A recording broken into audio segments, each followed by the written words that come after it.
Hello, good afternoon, everybody. Sorry for the delayed start. As is always the way, we're having last session of the week, and it's been the first time we've had a couple of technological difficulties. So we've got a couple more people who are trying to join us as we speak. So hopefully we'll get them on board. But having said that, we've already got a fantastic panel for this event. So it's choosing an apprenticeship, where will the jobs be? So the 15th of 15 events which we've ran during Virtual Apprenticeship Week. We've already heard from over 30 apprentices, I think over 20 employees, several training providers, and we've talked about all things apprenticeships. For this session, we're going to focus on where the opportunities are. We know that COVID-19 and the pandemic has affected kind of all aspects of everyday life, not least apprenticeships, but we're keen to let people know that there's still opportunities, still some good work going on in Greater Manchester, and it's still a great time to look at apprenticeships as a possible career option. First up, we've got Lee Firth from NG, and he's going to say a few words about their organisation and about some of their opportunities. So welcome, Lee. Thank you, Phil, and thanks for the invite to speak this afternoon, and afternoon, everyone. My current role is Head of Learning and Development and Social Value at NG. So who are NG? We're a worldwide organisation. In the UK, we've got 17,000 approximate employees, and we have a big commitment to apprenticeships. So we've currently got about 550 apprentices who are employed directly by the company. So we see it as a real area that and talent pool that will grow our business moving forward. And I'll talk a little bit about the kind of opportunities that we offer.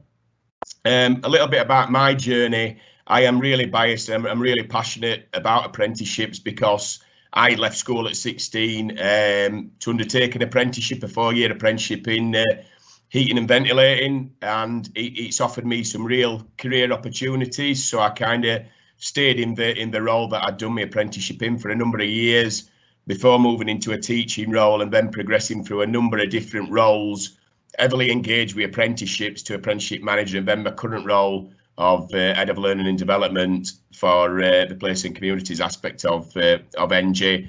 But I have really seen that the benefits. My father were an apprentice, and my son, he's just finished his first apprenticeship, and he's going to be moving on to his degree apprenticeship in September. So it is something I am really passionate about with regards to careers. The NG as a business, we offer apprenticeships over a number of different occupations, starting from level 2 apprenticeships. So we offer, for example, business admin, customer care, right up to level 7 apprenticeships. So we offer the hires in between there. We offer degree apprenticeships in quantity surveying, site management, etc. So it is a real diverse business, and we offer apprenticeships to reflect that. As a business, and to look at what we do, I would encourage you to go on the ng.co.uk website, and you will see there's an option to go on to the apprenticeship opportunities. What I would say is to keep visiting that regularly, because we're currently in obviously a difficult time with COVID, but those opportunities, now we're coming out of that and seeing a little bit of light as a business, will be more and more promoted on that forum. So I would encourage people to go on to that. I would also encourage all our apprenticeship opportunities are advertised on the gov.uk website. So again, if you look at that wider than NG, the opportunities are there. You can select your location, your postcode, and it will bring up all the opportunities in those particular areas. So yeah, as a business, we're really passionate about that. And we pride ourselves on the apprenticeship journey that the individuals take through.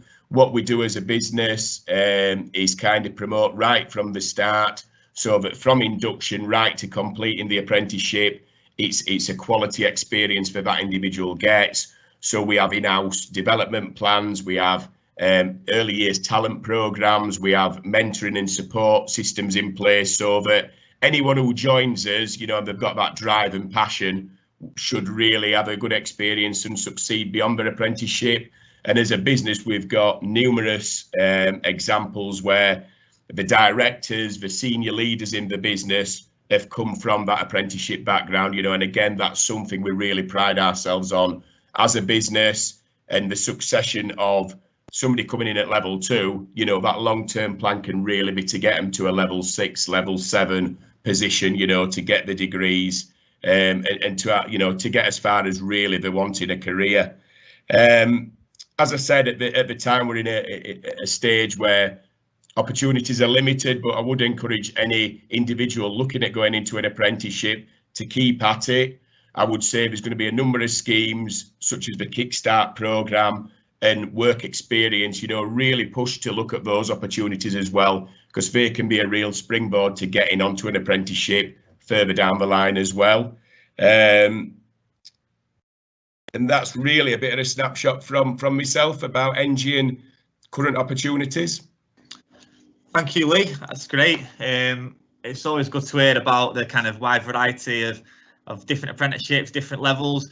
We've been trying to highlight the point, I think, all week that there's an apprenticeship for everybody, or so it seems. I think there's over 600 approved standards at all different levels. So whether you're a young person who's just got the GCSE or A-level results, or someone looking at a career change, someone looking at career progression, there's definitely opportunities within apprenticeships to develop. A couple of things that I probably should have mentioned at the start, and I think this is my third or fourth hosting job, so I should know it by now, but just a reminder that we are taking questions. So if anybody's watching and has anything that they'd like to ask one of the panel, please feel free to use the question button, and hopefully at the end we'll have a chance to go through some of them questions.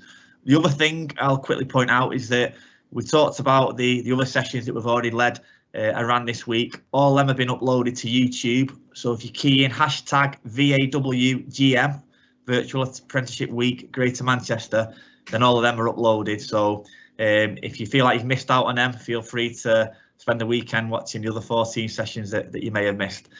Next up, we've got Kate from the Growth Company. So welcome, Kate. Hello, hi everybody. Just firstly, from myself and from the Growth Company, just want to congratulate all those GCSE and A-level students and those vocational students that have all been through an incredible last 4 months. My heart goes out to you all. As a parent myself of an 18-year-old, I've felt it, and you know, from students that we work with. So well done, everybody. Here's to a fantastic future for you all. So my name's Kate Carling. I work for the Growth Company Education and Skills. We've been established now for over 30 years, offering a range of different provision, if I'm honest, apprenticeships being one of the main ones. So we deliver from sort of pre-apprenticeships through to higher education. Today, I want to talk to you a little bit about some of the apprenticeships that we do offer.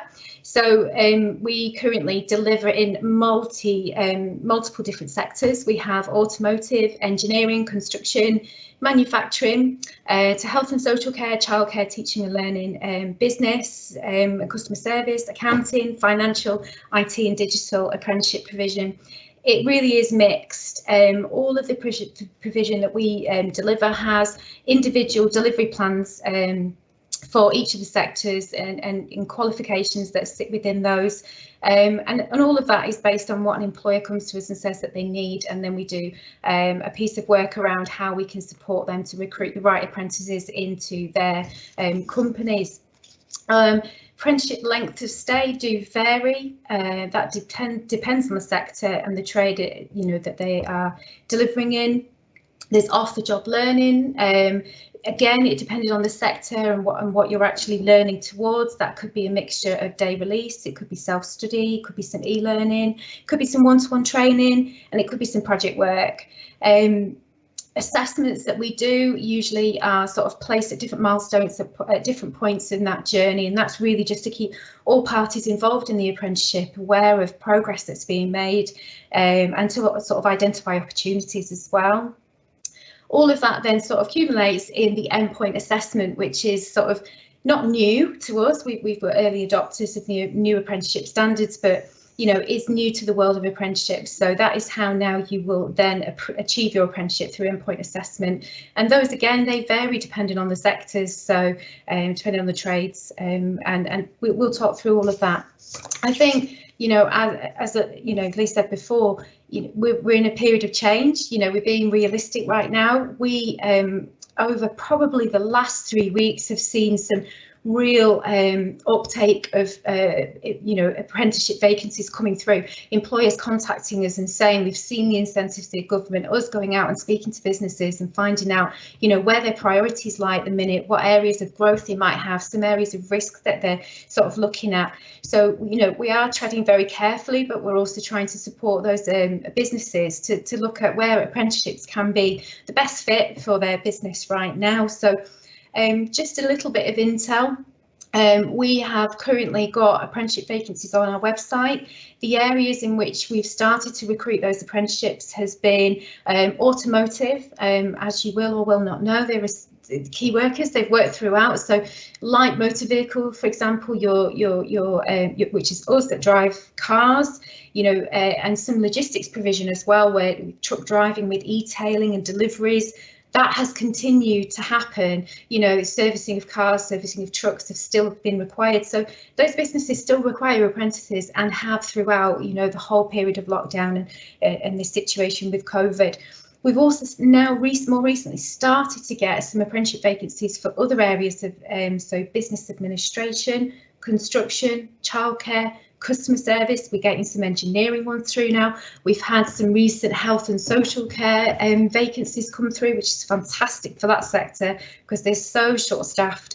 But again, we work with those businesses to sort of really discuss whether it's an employee that they need because they're short-staffed, or whether they can support an apprentice, mentor an apprentice, allow that apprentice to grow and learn with them.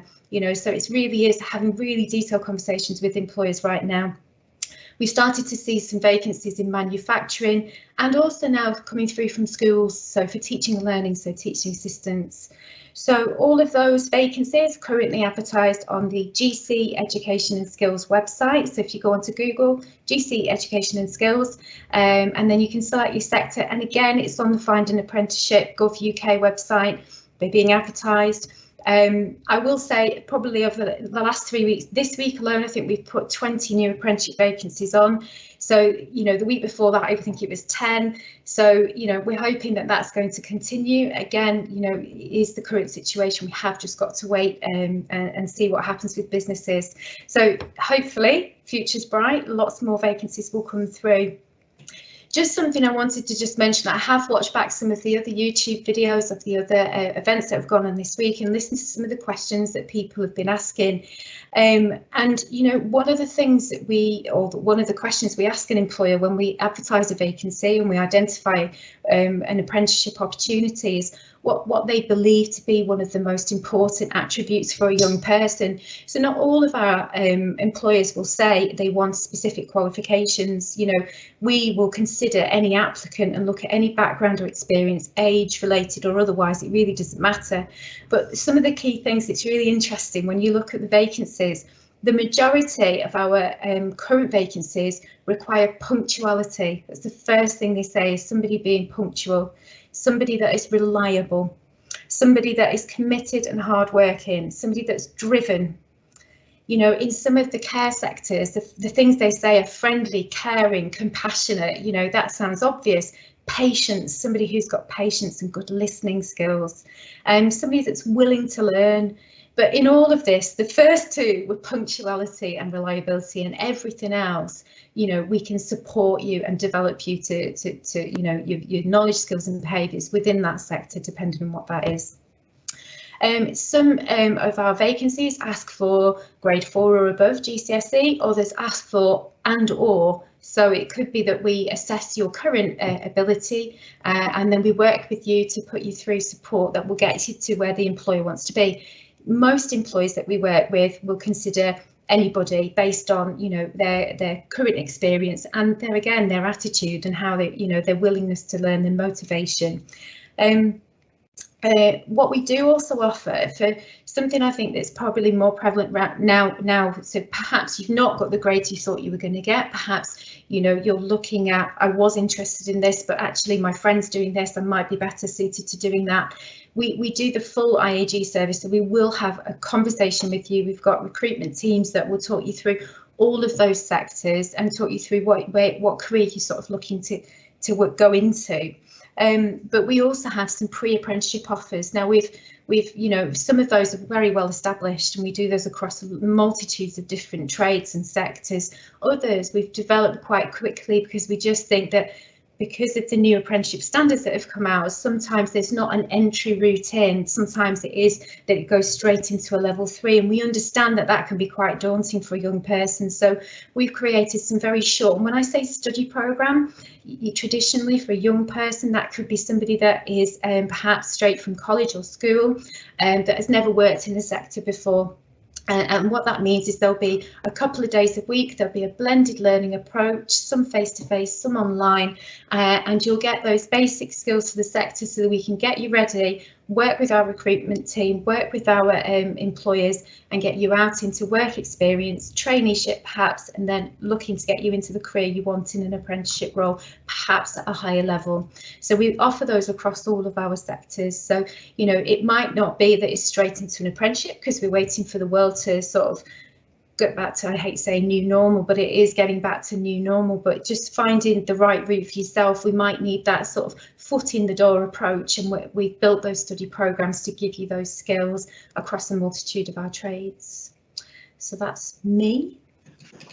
Thank you, Kate. That was interesting and a real fantastic insight into the kind of current labour market and in terms of the current opportunities, which is really good to hear that there's still things out there. I think that the comments around people recruiting and looking for certain values rather than always academic achievements is really important as well, and quite motivating, I think, for some people that may have had some results this week, maybe happy with them, maybe they're not quite as pleased as they may have been, but to hear that employers are looking for things like reliability, punctuality, and recruiting on a set of kind of personal values is really good to hear. Next up, we've got Rebecca from EY. Hello, Rebecca. Hi, thank you, Philip. Hi, everyone. My name is Rebecca Sinclair, and I work in the student attraction team at EY, which essentially means that I go out to different schools and universities and other organisations, and I share knowledge around EY and about our different programmes. My route to joining EY, when I was 17, I was looking for work experience, and I came across the EY Insight Day programme, which has now kind of become their work experience business academy. At the time, they didn't have work experience, but they did have this one-day insight.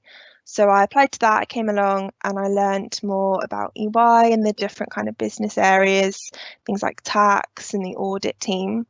And I decided to join one of the programs they had at the time, where I basically returned to work at EY every summer. After I left university, I came back and I joined the technology graduate programme, and I've now moved into student recruitment about 18 months ago. So I've kind of seen it from both sides. At EY, we've developed quite a wide range of apprenticeships. So we've got both business apprenticeships and also degree apprenticeships, and then alongside that we have our kind of different university routes. Within the apprenticeship space, with the business apprenticeships, so you'll come and you'll join us once you've finished your A-levels, and you'll start in the business area that you choose. We've got 4 main business areas. So we've got assurance is the main one, and that's the kind of business service that people usually think of when they think of companies like EY and professional services, and that's essentially helping our audit clients with their annual audit review. So we check their financial statements and we check that it's a true and fair representation of their business. We've also got tax, so kind of looking at different tax services. If a client's international, where do they need to be paying tax, how much they need to be paying. We've also got consulting, so that's helping clients with giving advice, so things like if they're looking at their structure or their strategy, or how they need to deal with the new legislation or a new change that's coming. So things like Brexit, when that was announced, we've got lots of different Brexit programs helping our clients navigate what different Brexit outcomes could look like for them. And we've also got strategy and transactions. So this team looks a lot around things like mergers and acquisitions, and if a company needs to restructure. So a team that's quite busy at the moment, helping clients kind of navigate what COVID looks like for their business. That's what our strategy and transactions team does.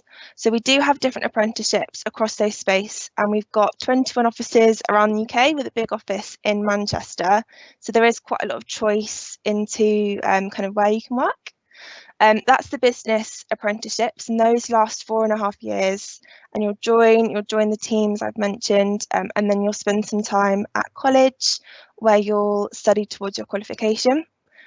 There's lots of different choices. So some of them are level 7 apprenticeships, and with those you'll do the chartered accountancy exams. Some of our apprenticeships, like the Personal Tax Centre, are level 4 apprenticeships, and those are slightly shorter. They're just over 2 years, so there is a bit of variety. And we've also got degree apprenticeships. So those last between 3 and 4 years, and through that you'll study towards a university degree. Usually it's with the Open University, but it does depend on the office. I would recommend having a look on our website. Or if you want to email us, the easiest one to remember is eystudents@uk.ey.com, and I can kind of send you some of the different links. In terms of the benefits of an apprenticeship, I'd say it's a really good entry route into a business. I can speak for us. I know that you're treated exactly the same whether you come as an apprentice or as a graduate, and your role on your profile actually looks the same. So someone contacting you won't actually know kind of whether or not you went to university. We don't see either route as better. It's just a choice that you can have a think about.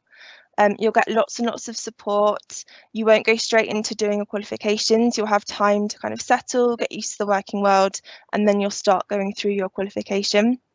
And there's a really good cohort that you'll join with. So like you might have a group at university, you'll have a group in your apprenticeship in your team, and you'll also get to kind of mix with some of the other offices. After your apprenticeship finishes, you'll kind of graduate from your apprenticeship and you'll become a senior in the team that you've completed your apprenticeship with. And then from there, there's lots of different opportunities, things like international opportunities or trying a different team. So an apprenticeship is a really good entry route to company and can kind of open up the doors to more. So that is everything from me. Like I said, I'd really recommend having a look on our website and definitely have a look on social media. It's a really good way to learn more about our company in kind of short, snappy videos and blog posts. But do feel free to ask any questions or get in touch afterwards if you want to talk through anything in more detail. Thank you, Rebecca. Again, that was really great. Really good to listen to.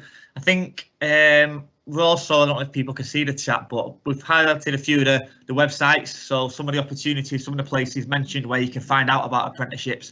One of the big ones which we're keen to promote in Greater Manchester is GMAX.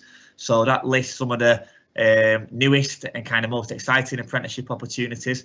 I think myself and Sophie are going to have a look for an IT apprenticeship after we finish this call, because we're still having a couple of difficulties getting one or two of our other presenters to join the call. But the good news is I think we've been joined by Karen, who hopefully is now online, is going to say a few words. So welcome, Karen. I think you're still on mute at the moment, Karen, if you can still mute yourself and then... There we are. Great. I've been listening to everybody, but I wasn't able to join the call, but here I am. This is great. So my name is Karen Marshall and I'm the apprentice lead for a company called Accenture, and a lot of young people when we go out to schools have never heard of Accenture. We're actually the world's leading technology solutions company. So I look after about 110, 120 apprentices from Manchester right the way up to Scotland. And they're doing all kinds of interesting things, creating mobile apps for banks, working with Channel 4, creating some fantastic apps for students at universities and doing lots of work with the government. And I think one of the great benefits we see with our apprentices is how quickly they grow and learn. And it's not just about doing their degree, which of course all of our apprentices do a degree in software engineering. It's also about the valuable experience that they're gaining on the job, working with all of those different clients and customers and adapting and changing all the different technologies that they're using throughout their apprenticeship. And the other fantastic thing I see about the apprentices is that they get promoted a lot faster than the grads. You know, sometimes grads join and think, I've done a degree, I'm ready now, they do a job and they think, when am I getting promoted? By the time the apprentices are graduates, some of them are getting double promotes, and that's almost unheard of within graduates. So it's a fantastic opportunity to grow and learn. I think the other thing I would say to a lot of young people is when it comes to applying for apprenticeships, and we promote ours not only through our own website but through the government apprenticeship websites, and locally we'll be working with schools and the local authority to promote these opportunities. We tend to start our recruitment in January every year, and around this time of the year we might get a lot of young people who've just got the results wanting to join us in September, but the process actually started several months ago. So I think that's really important for young people to be aware of. Our apprentices do the standard apprenticeship route. They're with us 4 days a week, and then they go to university 1 day a week. And we support them all the way through. If anyone gets stuck at any stage during their apprenticeship with any of the technical issues of their academic studies, we have lots of people who are very keen and willing to volunteer and help them, including our graduate apprentices who have been through the same process and completed the same degree programme. And the other thing that we love to do is we allow our apprentices to connect to our Tech for Good programme, because sometimes it's not always possible for them to have open access for all of the academic work to see what they're doing day to day. They're working on very secure programs with some, police departments and government departments and banks.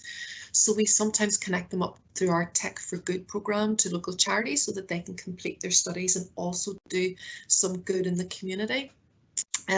We also do a lot of volunteering. We encourage our apprentices to come back with us out into schools in Manchester and talk to young people about their learning journey, and that's something that the apprentices really love to do. And we also do a lot of work with NEETs and unemployed young people, and again we encourage our apprentices to do that. We're doing all of that virtually and online at the minute.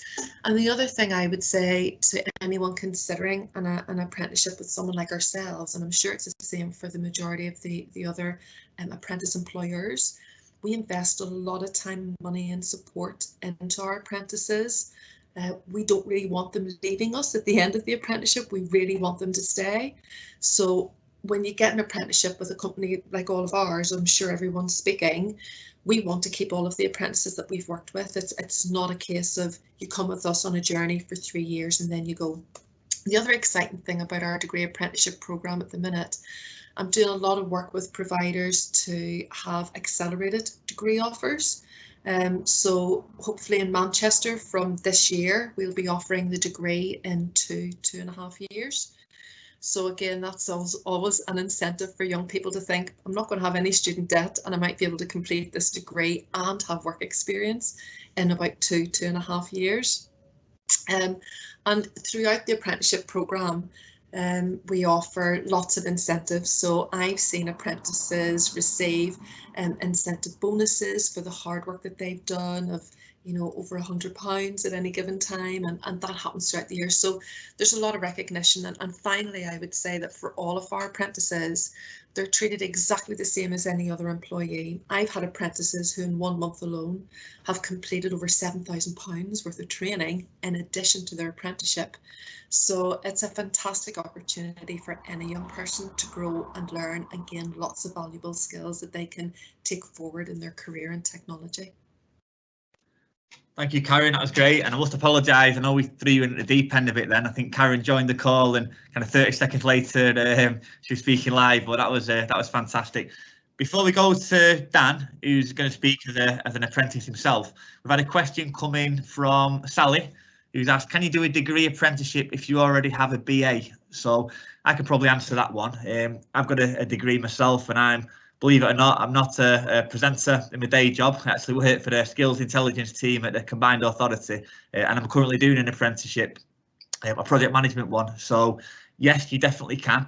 There are rules around prior learning. It relates to the funding. So if someone's using the kind of apprenticeship levy to pay for the training, then they can also always use that for a degree apprenticeship if it's in the same subject which you've already studied for. But as long as there's some differences, as long as there's some new learning, something different, then you very much can. There's plenty of examples of people with degrees that are doing other degree apprenticeships or apprenticeships at a slightly lower level, a higher level. So yeah, definitely the scope's there. Next up, we've got Dan Connor, who I think he joined us at one of our previous sessions this week, but he's going to speak today about his experience as a 3-times apprentice. I think he was some general tips around kind of being an apprenticeship and looking at choosing an apprenticeship. Okay, thank you, Dan. Brill, thank you, Phil. So hello, everyone. I'm Daniel Connor and I'm a Strategy and Partnership Manager here at the Combined Authority. So I'm here just to give some advice on looking for opportunities, especially if you're still unsure about what you want to do. It can be a really scary time, especially at the moment with everything that's going on, but there are still lots of exciting opportunities around for everyone and you can still start the path that you want to. So a little bit about me. I'm an absolute veteran at apprenticeships. I'm currently on my 3rd one, but just a little bit of background. So on paper, back in the day, 10 years ago, I got good GCSEs, tried 6th form, and it really wasn't for me. I really didn't like it. So did my first year, then had a gap year at Greggs, gained about 4 stone in a really quick time, but then I really wanted a career. So everywhere was looking for experience. So I went and did my first apprenticeship in 2010 as a level 2 business admin at the Manchester College. After that, I progressed to my level 3 quite quickly in 2011, and then since then been developing my career up to now, where I'm in a management position and started my level 4 in March 2020. So first, if you do know what you want to do, brilliant. Utilise all the options that are available to you. Have a look at the Gov website, have a look at GMAX, which has been mentioned a couple of times. It's very related to Greater Manchester, and have a look at your local training providers and employers. Make an informed decision and go for it. If you are still unsure, like I was, have a think about the things that you enjoy or settings that you fancy. So for example, if you're good with a hands-on approach, think of a trade, for example, your carpentry and joinery. If you're interested in things more digital, there's lots of different digital apprenticeships available, which could range from coding, software development and IT support. These are all things that will always be needed across the piece, particularly IT support, which, as Phil mentioned before, we could have done with today. Then consider the type of employer you think you might want to work for. So I didn't know what I wanted to do, still don't for a lot of it, but I always knew I fancied working in an office. So I chose the business admin apprenticeship, and with the Manchester College, who was my employer as well, I was able to try a lot of different departments from marketing, finance, HR. So I was able to try lots of different settings and find the one that I wanted to do. I was able to gain experience in project management, contract management, and now I work in strategy and partnership management. And I'd say utilise the support that's available. We've got National Career Service. If you're still in college or at school, you've got your careers advisors. Do your research. There is GMAX available as well. There's lots of help available if you're still quite not sure or just don't know where to start, if you do have a bit of an idea. As has been mentioned today, attitude is the most important trait for you to demonstrate to employers. It's not about experience. Employers will want to see that can-do attitude and that commitment, and they're the most important traits for you that you can give to employers, and they'll stick with you throughout your career as well, and you will be noticed. I think a lot of us can speak, you know, and you can work hard on a piece of work and really get your name out there, and you can be chosen then for new opportunities. Always go for any new opportunities that come your way. One of the best quotes I was ever given was, if something's presented to you, just say yes and learn how to do it after, and it's the best thing that I've ever done. Experience and knowledge will always come along your journey, but your attitude is your most sellable trait, and do have that commitment and that can-do attitude. It'll go such a long way. If you do happen to be in a job already that you're happy with, do speak to your management and HR about the possibility of an apprenticeship. So my current level 4 is very related to my role and came about after I started, about 6 months after I started. So it was a great opportunity, but I applied for the job and there wasn't an opportunity. So as been mentioned, lots of employers have access to the apprenticeship levy, so it could be at no cost to them. So do explore if you happen to be in a job already that you're happy with. And I think my last tip is follow your gut. If there's something that sounds really exciting, that really jumps out to you, absolutely throw yourself into it and give it a good go.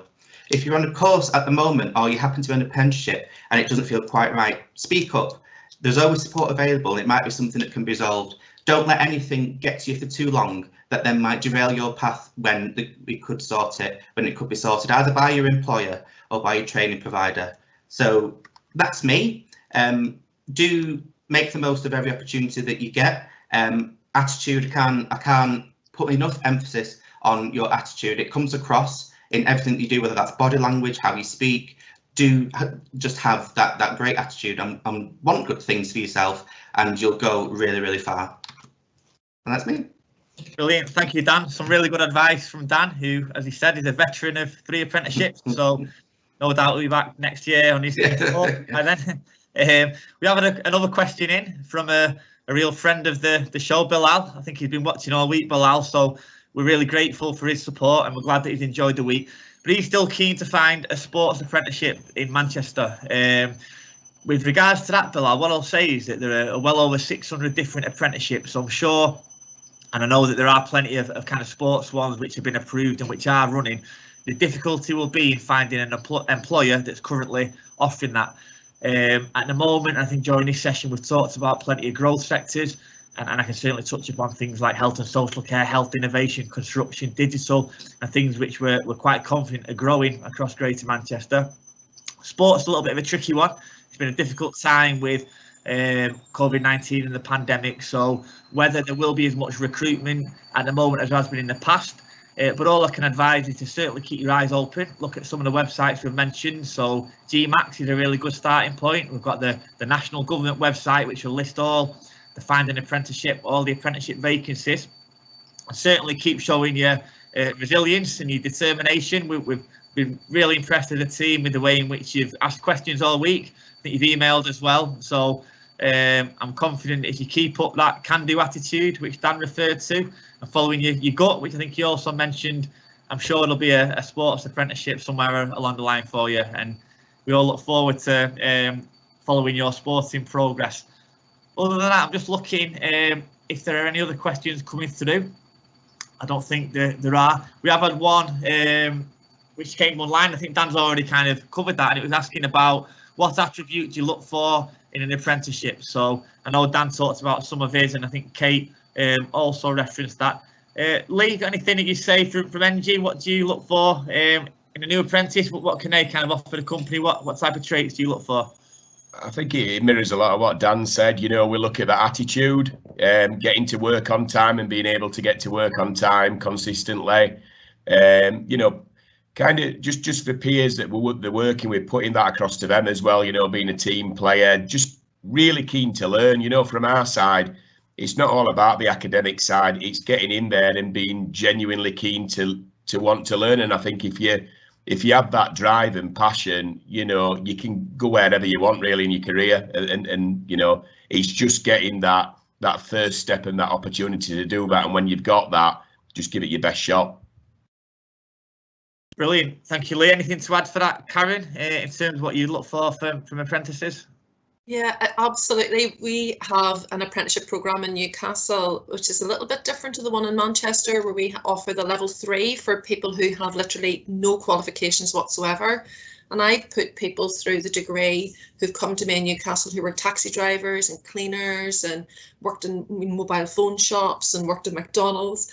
And we've never had an issue getting them through the degree or excelling in work if they have been able to turn up every day on time and have a good go at anything that's given to them. And I think for us as well, the really important thing is people who are determined and who are happy to solve problems. They don't just give up, you know, at the first attempt, and who aren't afraid to say, I've had a good go at this, I'm not sure if it's right, and take on board then any extra information and advice to make whatever they've done a bit better.